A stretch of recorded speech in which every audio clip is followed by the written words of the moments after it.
Bismillahirrahmanirrahim.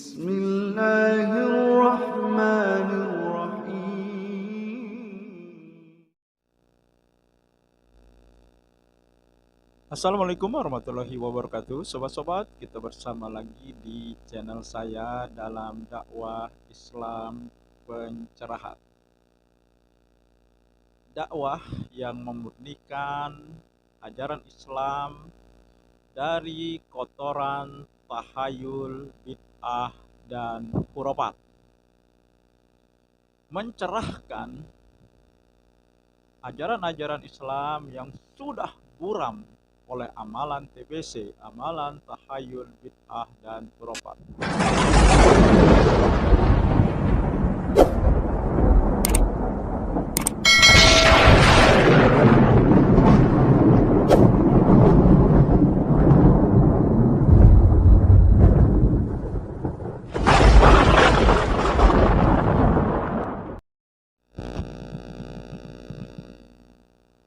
Sobat-sobat, karena amalan TBC ini merusak akidah, membuat kita tenggelam dalam kesyirikan dan dalam kesesatan.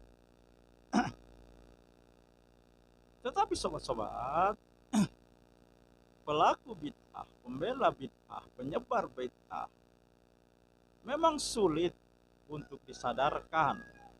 Mereka selalu berkilah, mereka selalu melakukan cocok logi, selalu mengakal-akali kaidah-kaidah yang sudah umum berlaku demi membela amalan bid'ahnya. Sobat-sobat, dan apakah yang mereka langgar, yang mereka putarbalikkan, ya, dan secara tidak sadar atau sadar mereka membodohi diri sendiri, mendungukkan diri mereka sendiri dengan memutarbalikkan akidah, mengakal-akali dalil, dan mencocok-cocokkan dalil. Kita tahu sobat-sobat, dalam usul fikih, kaidah dalam usul fikih, hukum asal dari ibadah adalah terlarang sampai ada dalil yang memerintahkannya. Tetapi kaidah usul fikih ini mereka akali, mereka putar balik dengan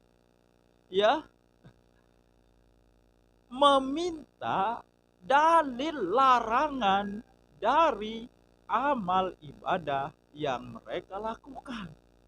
Kalau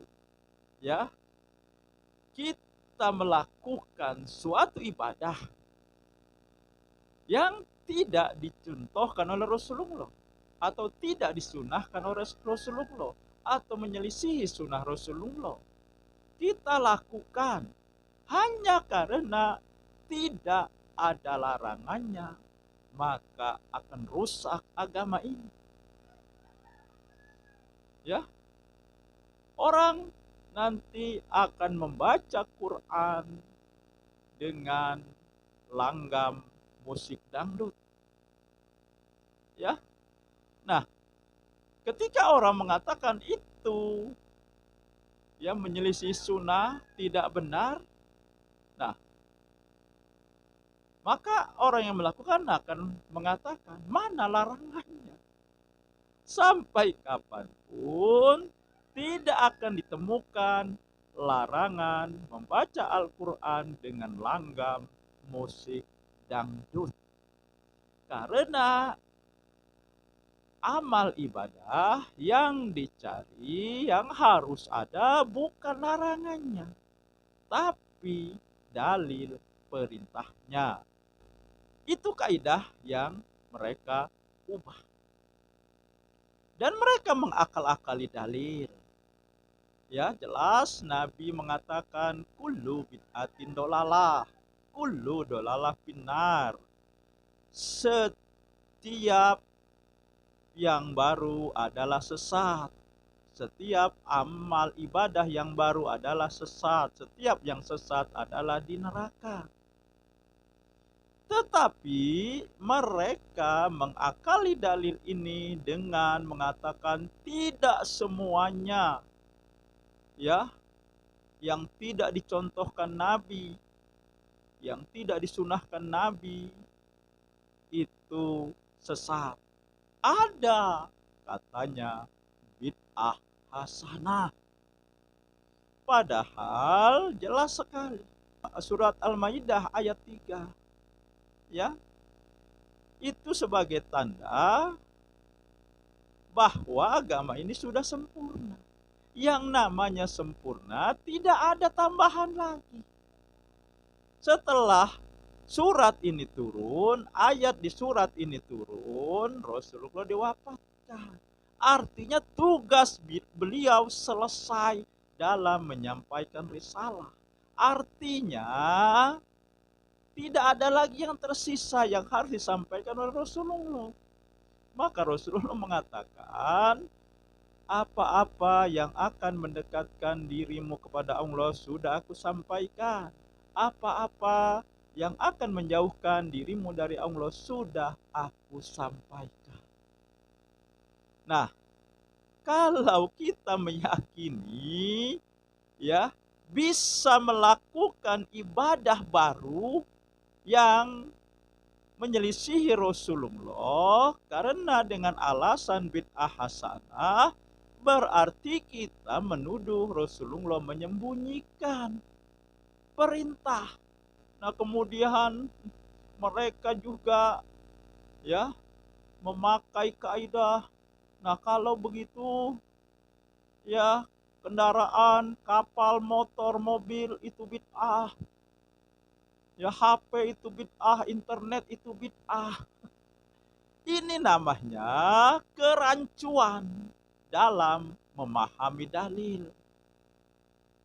Karena yang dikatakan bid'ah oleh Rasulullah itu bukan masalah muamalah, bukan masalah dunia, akan tetapi masalah amal ibadah. Rasulullah tidak berbicara tentang masalah dunia, tentang perkembangan ilmu pengetahuan dan teknologi, tetapi Rasulullah berbicara tentang masalah ibadah. Kaidah usul fikih kan, kalau dalam amal ibadah asalnya adalah haram, ya sampai ada dalil yang memerintahkan. Tetapi dalam masalah muamalah, masalah keduniaan, semuanya boleh sampai ada dalil yang melarangnya. Dan motor, mobil, kapal, pesawat, ya, pesawat angkasa, ruang angkasa, internet, HP, ya, komputer, laptop, itu masalah muamalah. Itu masalah keduniaan yang terus berkembang,